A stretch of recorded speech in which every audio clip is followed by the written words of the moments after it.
Welcome back to another episode of 68 Shining Moments. Today, we have none other than Khalid El-Amin, who shocked the world in 1999 with the UConn Huskies. Welcome back to another episode of 68 Shining Moments. I'm pleased to be joined today by Khalid El-Amin, the star of the 1999 UConn National Champions, who shocked the world. Of course, Khalid, thanks for being here, man. Oh, yeah, Rob, thanks for having me. Let's get busy. Let's talk some hoops, baby. So, since you've been there and since you left, UConn has kind of become a national brand, and you helped pave the way for that. They're one of the most storied programs the last decade. But I want to rewind before you actually got there. When you were recruited and when you committed to them, they weren't quite at the level that they are right now. They had won a couple Big East titles, but Calhoun had kind of developed a rep for being like the best coach that had never been able to win the big one or whatever it was at the time. So how did you end up making the decision to move from Minnesota to Connecticut? How did you decide that was the right move for you?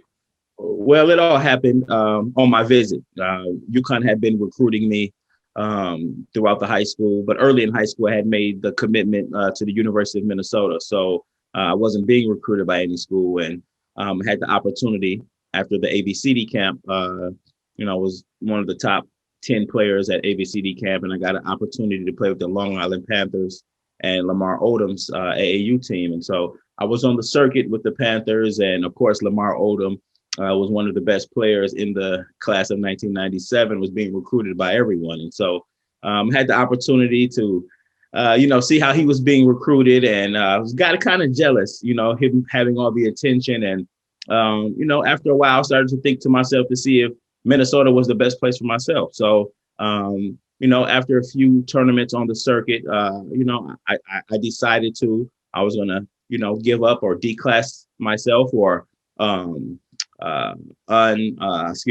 word is slipping myself, but I was going to decommit from the University of Minnesota. And so that's what I did. And I went out to the University of Connecticut on a visit and had an opportunity to play with the team. And Rob, it was just like a match made in heaven. We just gelled so well with each other, and I was allowed to be myself and, have my characteristics of being a leader and telling players what to do. And it's kind of a legend at UConn right now is when I came to play pickup with the team, and how I was just out there telling all the upperclassmen what to do as a senior in high school. And so that was a big deal for me. And us meshing like that, during the pickup games was really big for me. And I think that's what really put me over the top to say, I think Connecticut is going to be the school that I want to attend. I've actually heard that story, that a lot of people just kind of like, who the hell is this kid from Minnesota? He's yelling at everybody right now. Yeah. I got to ask you this too. So you're from the Midwest. Jim Calhoun is recruiting you. For people that have not heard Jim Calhoun speak, he has a very distinct accent, shall we say. So I want to know how long it took you to fully be able to understand the language that Jim Calhoun speaks. I'm not going to put an actual number on it, Rob, because if I put a number on it, it might not be correct. But, I'm still trying to decipher some of the things that Coach has said to this day. But, I can definitely understand when he's angry, and his sense of urgency. His sense of urgency was, I think the major thing that has stuck with me throughout my professional career. And now that I'm done with basketball, just that sense of urgency and not being relaxed and always, up for the challenge is something that, I take away from him. And I thank him dearly for that, because that has helped me in my lifetime. So the first year that you get to UConn, you guys are really good. You won the Big East tournament. I believe you won the Big East regular season title as well. You're top 10 nationally. I think you made it to the Elite Eight, where you lost to that UNC team that had like Anton Jameson and Vince Carter and Shammond Williams, and just loaded.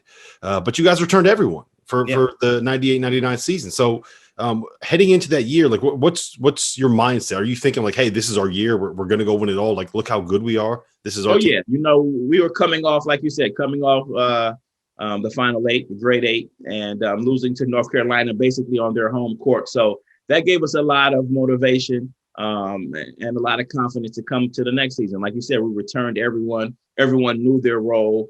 Everybody was excited to come back and make that next push to try to get past the Final Eight. And that was the job at hand. And we prepared like that off season. And during that season, we were number one for, I think, 16 weeks, I believe so. So it was definitely a year that we had our eyes set on. And, we did a lot of sacrificing for that year because we knew that year could have been special, and it definitely was.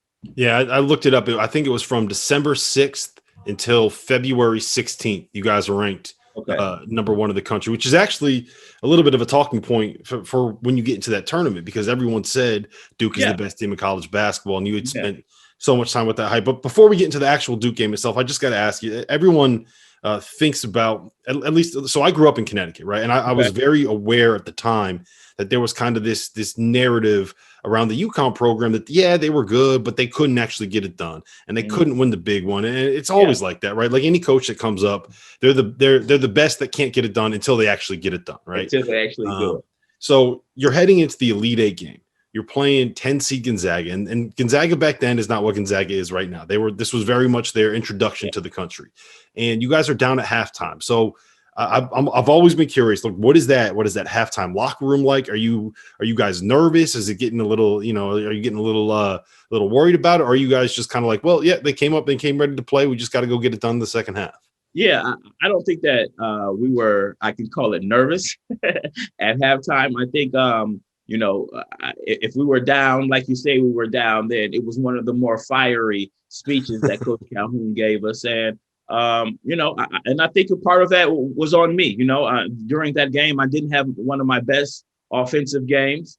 And so I think that, during that first half, the team missed my production. And so, I could take the blame for that one. But, as a team, we really still competed on the defensive end. And throughout the whole 40 minutes of the game, we were able to win the defensive battle because, our team was just mentally minded like that, just always focusing on the little things. Coach reminded us, Coach Hobbs would always remind us about the little stuff, and us just really locking in on defense. No matter if you were having a great offensive game personally, you had to be there for the team defensively. And I think that I was still playing defense the way that Coach would have liked, even though I wasn't having one of my better offensive games. Yeah, so you guys end up getting it done. You get to the Final Four. You take care of, I believe it was Ohio State in the Final Four. Yeah. That was like the Scooney Penn, Michael Redd team, right? Yes. Oh, yeah. So they were good too. Like you took down some big teams on the way to the title game. So we get to the final, and the narrative of this game kind of becomes like you got this juggernaut Duke against these little underdogs, UConn, and I still don't understand quite how it got to that point, because, like I said, you guys had spent more time at number one during the season than Duke did. Never ranked outside of the top 5, but somehow it was like you got Coach K and Duke and the best team ever against some school from a state that everyone knows from like pizza and be in New York City suburbs. So, like, how aware were you guys of that? And I'm sure that you were, but like, how much did that play into your motivation? We were definitely aware of it. And I mean, Rob, come on, we have to understand Duke's situation at the time. They had a roster that was, second to none in the country. You had Elton Brand, you had Chris Burgess, you had Shane Battier, Corey McGaddy, you had all the top players going to that school. So rightfully so, everyone should have looked at them as the favorite, but we felt us being, like you said, number one for longer than they were number one during the season, and then coming into the game, we were going to be a 10-point underdog. We felt like that was just a little bit too much, and we took it as a kind of disrespectful. And so, always trying to find motivation. Coach, his brilliant self pulled that and took that into our team meeting the night before the game. And that gave us some little extra motivation, knowing that, the betting folks and the rest of the country thought that Duke was going to beat us by 10 points. Yeah, so I would just have one quibble with that. You said that you guys, that Duke had a roster that was second to none. I would say that they had a roster that was second to one. Because one team won the title that year. One team did win the title. That's a nice play. That's definitely a good play, Rob. And you know what? That's only right. That's only fitting. But I was just making the point that, coming into on paper, Duke had a great team on paper. And that's another thing why Coach, he's just so close to my heart, because he always told me that's why you play the game. Even though a team could be better than you on paper, you still have to play the game. And he was right. We played the game, and we know what happens from there. So in the game itself, they jump out to a lead early. I think it was like 9-2, and I think they got up by I think it was 13-4. They were up by a little bit. Ricky Moore goes nuts. He has 13 in like a 12-minute stretch in the first half. Oh yeah. Did you guys know that he was capable of that? Have you seen that in practice? Like where did that come from? What do you remember about that run that Ricky went on? Well, yeah, we knew that he was definitely capable of a run like that. We see it every day in practice, but when it comes to the game, Ricky is such a team player and such a role player that he concentrated on his role and how to help the team in his role. So he never really focused on scoring too many points. But at that time, when we needed the most, I was in foul trouble the first half. We weren't clicking like we usually were offensively, but we needed that boost from him, and he just came with the perfect timing, the perfect game to just explode with, like you said, 11 or 13 points in the first half. I was so proud of him.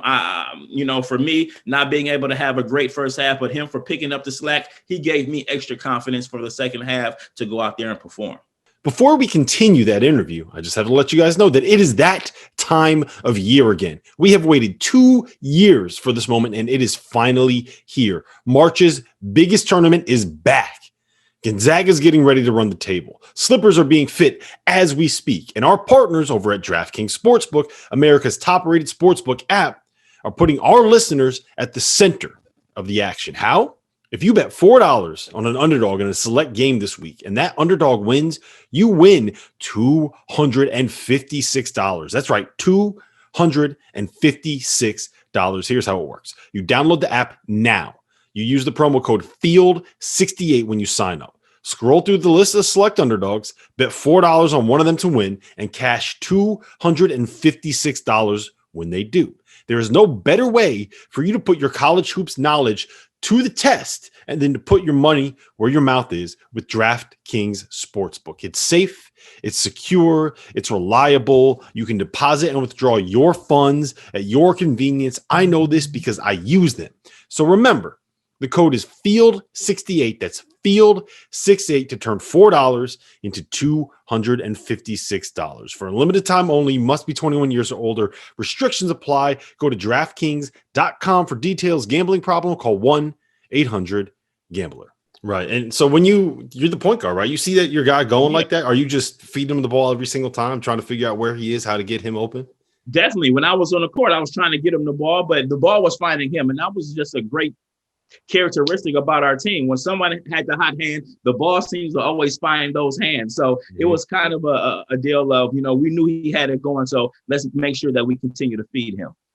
All right. So you already mentioned you didn't play great early in that first half. I think you had like 6 turnovers in the game. You missed a couple shots, but down the stretch, like you took that game over. You had the big bucket to I think put you guys up by 3. You hit a couple big free throws. So specifically, I want to talk about that possession where you hit the floater, because that's the one that always sticks in my mind. You come off that ball screen, you got the little hezzy, you get I forget who it was, the big guy, was it Elton Brand? You get him off balance, you go left, and you hit that kind of like, it was a floater, or I don't even know what you would call it. But you hit the shot. So take me through what you saw in that possession, what you remember about that possession, what play was called. Was that, did coach want you taking that shot? You just freelanced that was one of our main sets, Rob. We definitely coming in the half court set, and one of our go-to plays was, the high screen and roll, and allowing me to try to make something happen, try to create something. And on that particular play, I was able to gain the advantage on Elton Brand.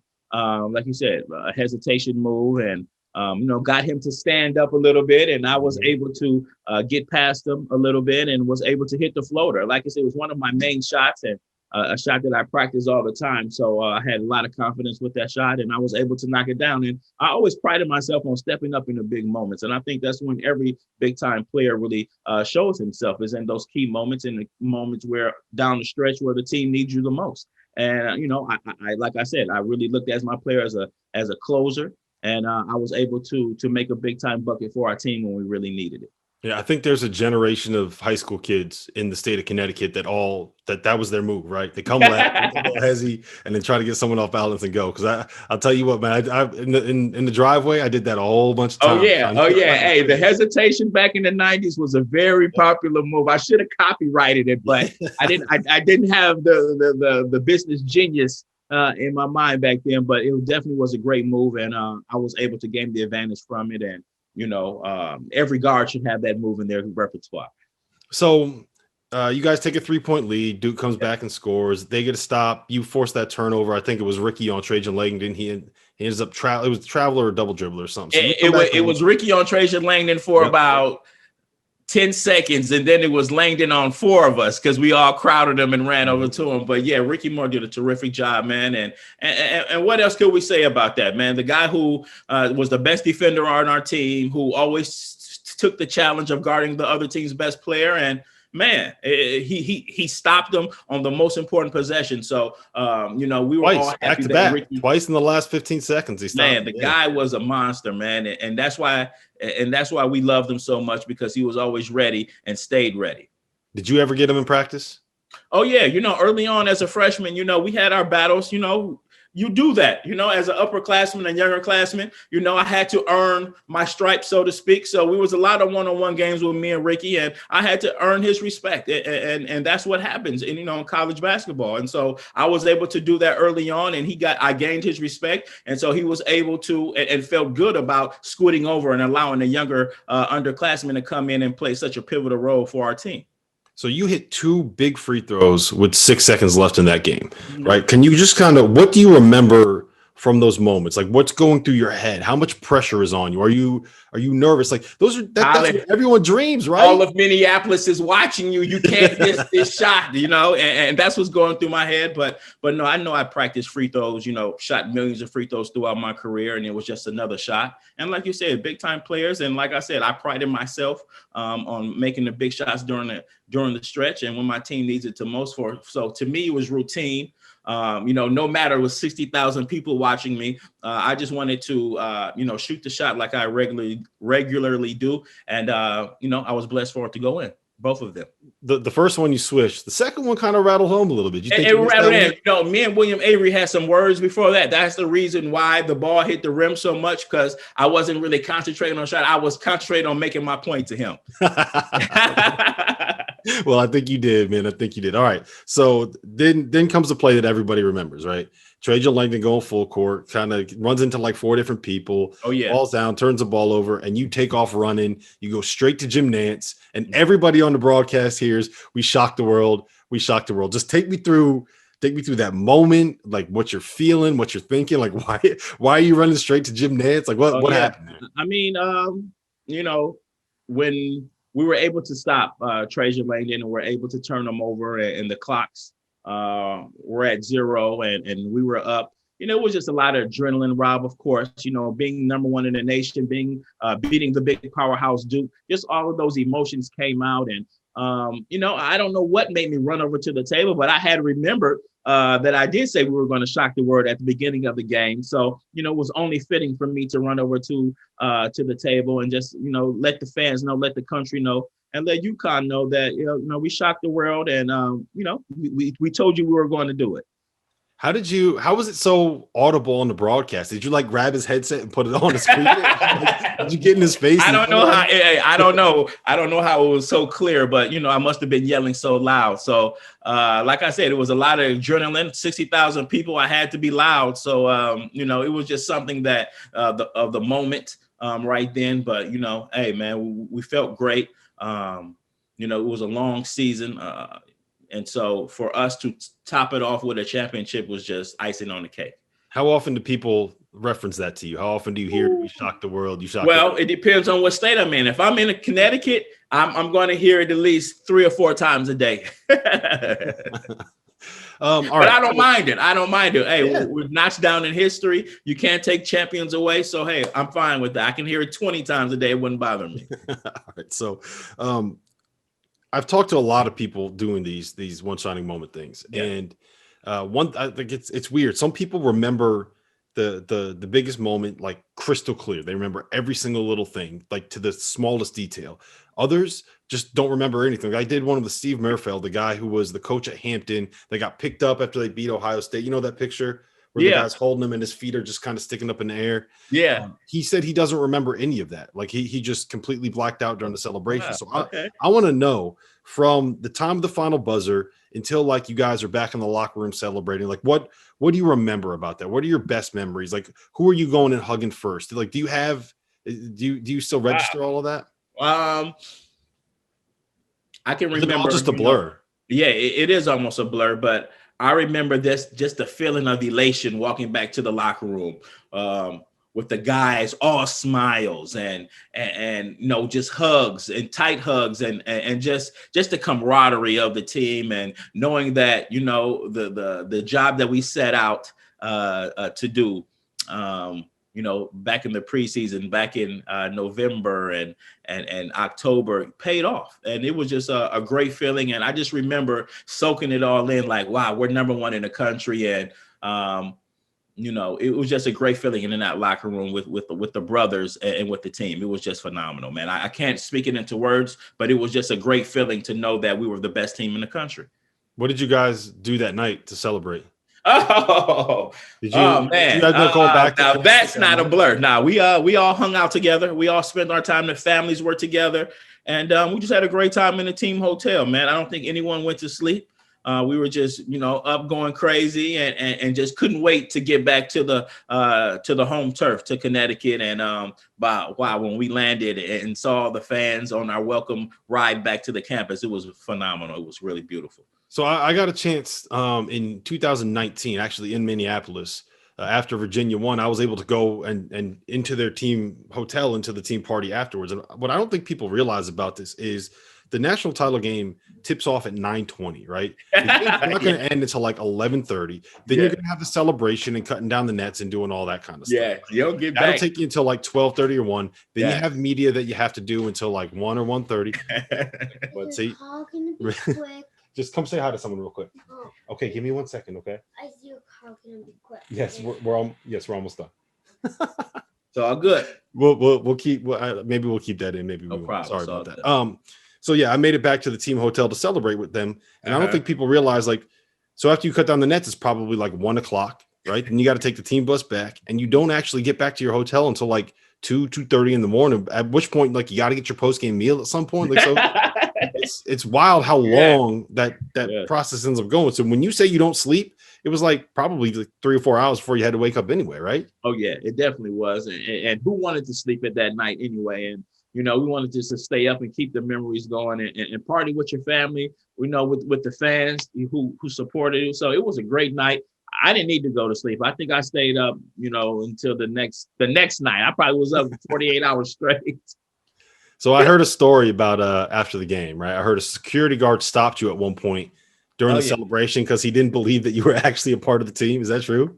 Yeah. I mean, I was still on the court, and I may have put on a hat. I think that's when we were just giving the hats, and put a hat on and a T-shirt on, the T-shirt. And I don't know how he could have, you know, mistaken me for anybody other than a player. But yes, he had held me back and, you know, was trying to prevent me from, you know, going across the court, and, you know, very nicely asked him to remove his hand. And, you know, it was just a brief miscommunication. It's like, you just saw me. I just hit the game winning shot, man. Like, what you did? I can't get on the court now? What are you doing? There's no way I could make that up. No way. So when you get back to Connecticut, I just got what's the reception like? Are there fans at the airport? Were they? Yes, that's what I meant. You know, fans at the airport going crazy. And then when we're driving back towards the campus, Rob, you had employees on top of their buildings where they worked at, holding big signs up, congratulating us, waving to us. Man, it was awesome. You know, and it's about a 40-minute ride from the airport, you know, back to campus. So, you know, going that whole stretch and seeing all the businesses and all the people just wanting to show their appreciation for us, it meant the world to me. It meant the world to our team. And, you know, it just you know how much what basketball means to the state of Connecticut. So when you look back at it now, like, what are your defining memories from that NCAA tournament run? Like, what's the one story, the one memory you have that really kind of sets everything into perspective for you? I just think, you know, how tough our team was. You know, we faced adversity, and you know, we didn't let us shake us. You know, everyone had each other's back. We supported one another, and it was just a real team, a real camaraderie. And you know, when you run up against a team, you know, like our 99 team, you're not going to get a lot of wins against that team because they just know how to play. You know, each player knows one another, you know, like the back of their hand, and it's just a great team effort. So when you come up against a real team that's clicking on all levels, man, it's just a beautiful thing. And that's what I remember most. And that's what I take away from that. It's just the way that, and the love that our team had for one another, and the way that we competed for one another was like, you know, I haven't been on a team since with that type of love and that type of level of competition. Well, I'll tell you this much. 14-year-old me thought the exact same thing about you guys watching that. Like, that was one of the defining moments for me as a sports fan growing up, was watching you guys shock the world and being, I still remember like going into school the next day and everybody has on like their UConn t-shirts, and UConn hats and everything. And it was, that was one of those days where I'm pretty sure all of the teachers as well, because I specifically remember like we had a whole bunch of classes where it was just like we ended up watching a movie that day. So I'm assuming all the teachers were like out partying that night and celebrating, all hungover. So they I'm not teaching today. Hey, that's beautiful. That's a beautiful story right there. I'm glad. I'm happy we were able to help out on that day to free you up a little bit, Rob. It's a great thing. Yeah, that's what I needed, man. Well, listen, Khalid, I appreciate the time. This was a lot of fun going down memory lane a little bit, and I thank you for coming on this episode. No problem. Thanks for having me.